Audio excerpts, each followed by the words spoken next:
Mustang Celebration Trophy Race for pre-66 touring cars. Studebaker Hawks, Alfa Romeo Giulias, all included. You can't bring that Honda. I've told you, the Honda doesn't qualify. So all of this part of the 60th anniversary celebration of the Mustang. I know that a lot...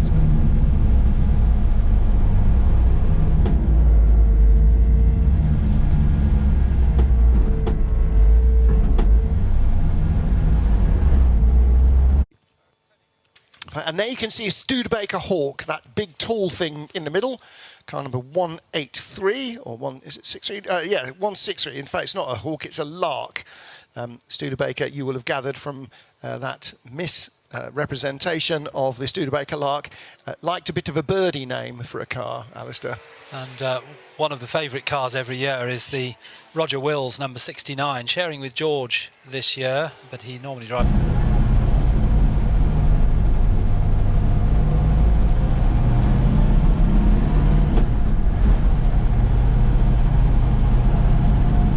against their period rivals, the Lotus Cortinas, but they're not going to hang on to the coattails of the big American muscle out front.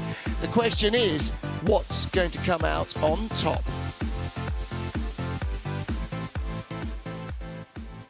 Yesterday's race was won by Sam Tordoff in the big Ford car number 600, a handful of Falcons as well.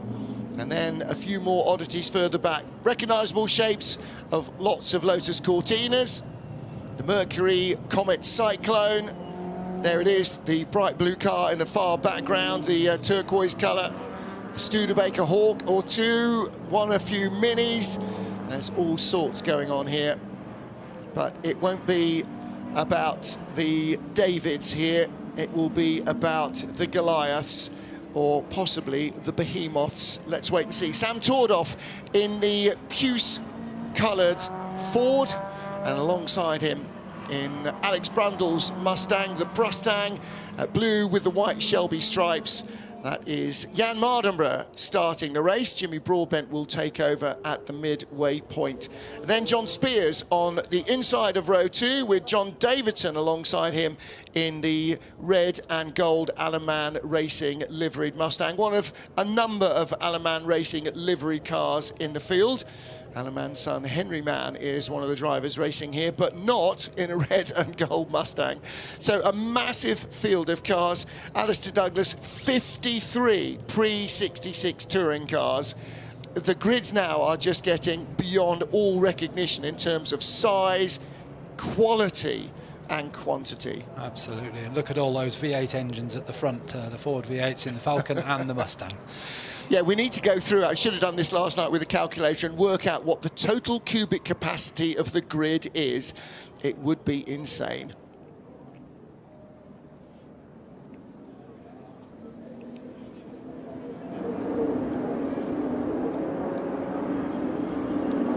The Pure Michigan Mustang Celebration Trophy Race is underway here at Silverstone. The lights go out and away we go. 53 cars charged down to the, well, some of them are charging out the final corner. They charged down to the first corner eventually.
Meanwhile, one of our alphas is in the pit lane, and car number 1, 2, 3 miles, and Alex Poulton in their Julia TI Spider.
See the novices cross, and he'll already be trying to figure, where am I going to get by him? Dare I dive bomb him at the apex of a corner?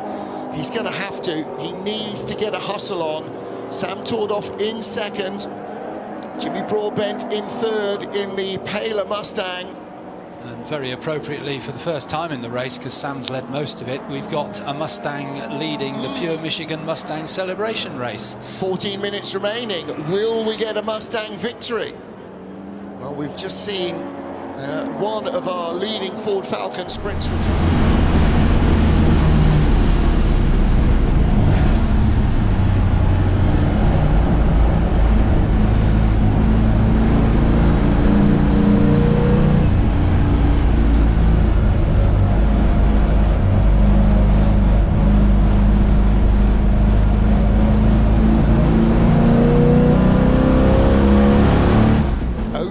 That's a lot of car to move, isn't it? That's Colin Sota's car, the ex-Tiffany Dale Neil Jarney, or driven by them. It's got a right front puncture. He's going to need his engine to help move it. So I imagine he's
out of spin. Whoa, Guy Smith taking to the scenery, using a bit of Oxfordshire on his way through to move up ahead of Matt Johnson.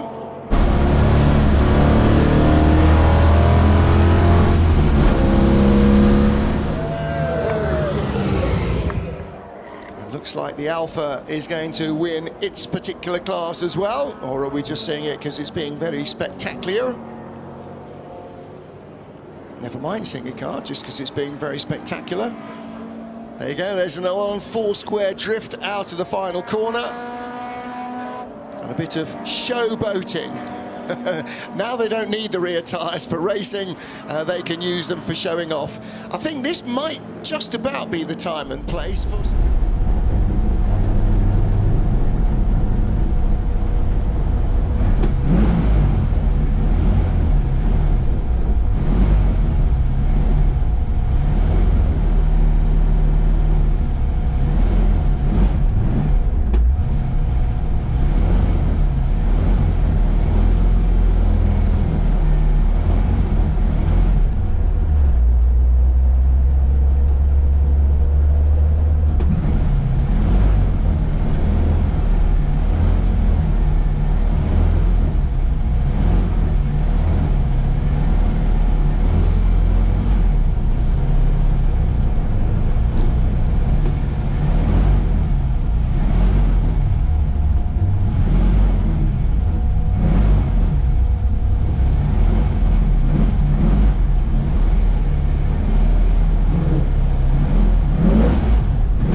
I had no brakes. No, the pedal was going right away to the top. At the end of the big straight, I thought I was never going to stop. I had no brakes for the last 4 laps.